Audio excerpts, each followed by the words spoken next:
আসসালামু আলাইকুম রহমতুল্লাহ। শুভ সকাল বন্ধুরা, সবাই কেমন আছেন? অবশ্যই ভালো আছেন। ঠান্ডা এবং শীতের মধ্যে দেখতে পাচ্ছেন প্রচণ্ড কুয়াশা পড়তেছে এবং পুরো চারদিকে কুয়াশায় ঢাকা। দেখাবো লেবু এবং মাল্টা চাষে শীতের করণীয়। আমি বসে আছি, এই যে দেখুন, এটি আমার সিডলেস লেবু এবং এই হাফ ড্রামে লাগানো আছে এই যে মাল্টা গাছটি এখন প্রায় শুকিয়ে গেছে, পাতাগুলো ঝরে গেছে।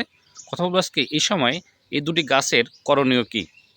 এই সময় বলা হয় গাছের পত্র ঝরার সময়, তো পাতাগুলো পড়ে যাওয়ার সময় দেখুন কতগুলো পাতা এখানে পড়ে গেছে এবং এই গাছটি মোটামুটি এখন পাতাগুলো প্রায় পড়ে গেছে, একটু লেবু মাত্র এখনও বাকি আছে, উঠানো হয়নি।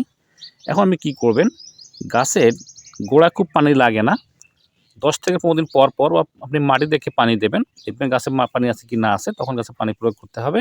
এবং গাছের মধ্যে কিছু পোকার সমস্যা হয় দেখুন, সেটাকে আপনি একটু নিম তেল বা কিছু কীটনাশক স্প্রে করতে হবে।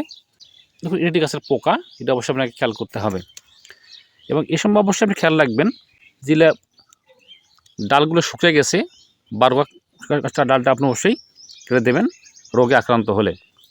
আর দেখুন মাল্টা চাষ, দেখুন একই নিয়ম মাল্টা চাষের ক্ষেত্রেও এখানে আমাকে খেয়াল রাখতে হবে, অবশ্যই পানি বেশি দেওয়া যাবে না, গাছে যাতে পানি গোড়ায় জমা না থাকে।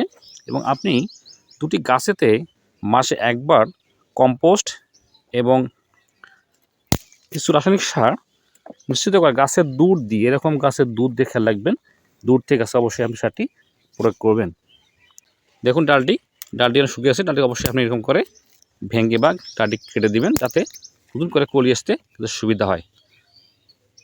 দেখুন আমার এখানে অলরেডি কিছু নতুন কলি আসতেছে, দেখুন এটি একটু মালটার কলি এবং আলহামদুলিল্লাহ দেখুন এই নতুন গাছের মালটা এবং তার ফুল চলে আসছে। এদিকে দেখুন আমার লেবু গাছ, দেখুন আমাদের লেবু নতুন করে আবার ফুলও আসতেছে। আশা করছি এবারে অবশ্যই দ্বিগুণ আমি এখানে সিডলেস লেমন পাবো এই গাছ থেকে। ধন্যবাদ সবাইকে, অবশ্যই শেয়ার করবেন এবং ভালো লাগলে পাশে থাকবেন।